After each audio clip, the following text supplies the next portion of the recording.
ఎన్నికల సమయంలో జగన్ ప్రభుత్వం మంజూరు చేసిన రోడ్ల భవనాల ఆర్ఎండ్బి శాఖ రహదారులు రద్దయ్యాయి. ఇప్పటి వరకు మొదలు పెట్టని రోడ్లు ప్రారంభించిన 25% పురోగతి ఉన్న ప్రాజెక్టులను రద్దు చేస్తూ కూటమి సర్కార్ నిర్ణయం తీసుకుంది. ఈ మేరకు రోడ్ల భవనాల శాఖ తాజాగా ఉత్తర్వులు జారీ చేసింది. ఇందులో central road infrastructure fund CRIF కింద చేపట్టే రహదారులు కూడా భారీగా ఉన్నాయి. ఈ పరిణామం వైసీపీ నేతలకు వారి పేరిట బిడ్లు వేసి వర్కులు దక్కించుకున్న కాంట్రాక్టర్లకు గట్టి షాక్ ఇచ్చింది.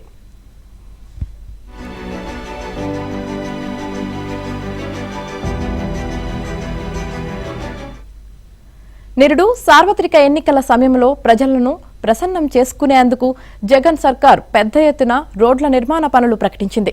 కేంద్రం ఇచ్చే సిఆర్ఐఎఫ్ నిధులు సహా రాష్ట్ర వనరుల నుంచి 2,300 కోట్ల విలువైన రహదారుల నిర్మాణానికి అనుమతులిచ్చారు.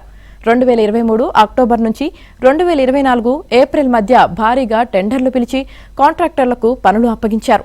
వీటిలో జాతీయ రహదారులు, సిఆర్ఐఎఫ్, నాబార్డ్, విదేశీ సాయంతో నడిచే ప్రాజెక్టులు, ఈఏపీ, కేంద్ర ప్రాయోజిత పథకాల రోడ్లతో పాటు తుంగభద్ర పుష్కరాల రహదారి పనులు కూడా ఉన్నాయి.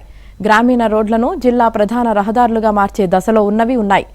నాటి మంత్రులు, వైసీపీ ముఖ్య నేతలు సిఫారసుల మేరకు పనులను మంజూరు చేసి ఆగమేఘాలపై టెండర్లు పిలిచారు. ఇందులో సింహభాగం వారి బినామీలుగా ఉన్న కొందరు కాంట్రాక్టర్లే దక్కించుకున్నారు.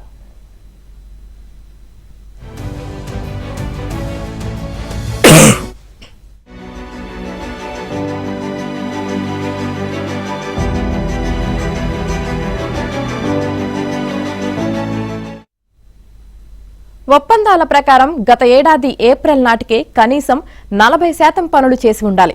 కానీ కాంట్రాక్టర్లు 10% కూడా పూర్తి చేయలేదు. అత్యధిక వర్కులు ప్రారంభించనేలేదు. ఎన్నికల్లో మళ్లీ జగన్ గెలుస్తారని, కొత్త ప్రభుత్వం వచ్చాక పనులు మొదలు పెడదామని చాలా మంది వేచి చూశారు. మరికొందరు డబ్బులిస్తారో లేదో అన్న అనుమానంతో ధైర్యంగా పనులు చేయలేకపోయారు. ఎన్నికల్లో టీడీపీ కూటమి గెలిచి అధికారంలోకి రావడంతో వైసీపీ నేతలు, వారి బినామీలు పనులు నిలిపివేశారు. కొందరు చేపట్టలేమని చేతులెత్తేశారు.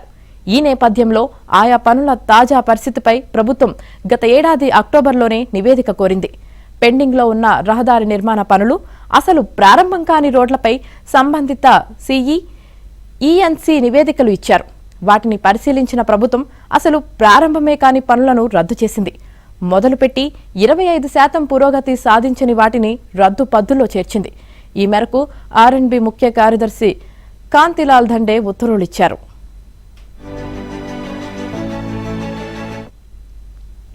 ఇంకోవైపు ప్రభుత్వం రద్దు చేసిన పనులను పునరుద్ధరించాలని కూటమి పార్టీల ప్రజాప్రతినిధులు ఒత్తిడి తీసుకొస్తుండడం గమనార్హం.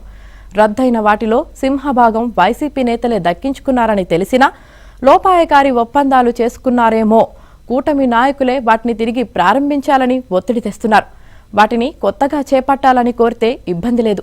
కానీ పాత కాంట్రాక్టర్లతోనే వాటిని కొనసాగించాలని డిమాండ్ చేయడం విస్మయపరుస్తోంది. వారి వెనుక కొందరు వైసీపీ నేతలు ఉన్నట్లు తెలిసింది. రద్దు చేసిన రహదారి పనులను తిరిగి కొనసాగించాలంటే కొత్తగా టెండర్లు పిలిచి ఏజెన్సీలకు అప్పగించడం పద్ధతి. అలా కాకుండా పాత కాంట్రాక్టర్లతోనే చేయించాలని పైరవీలు చేయడం చర్చనీయాంశమైంది.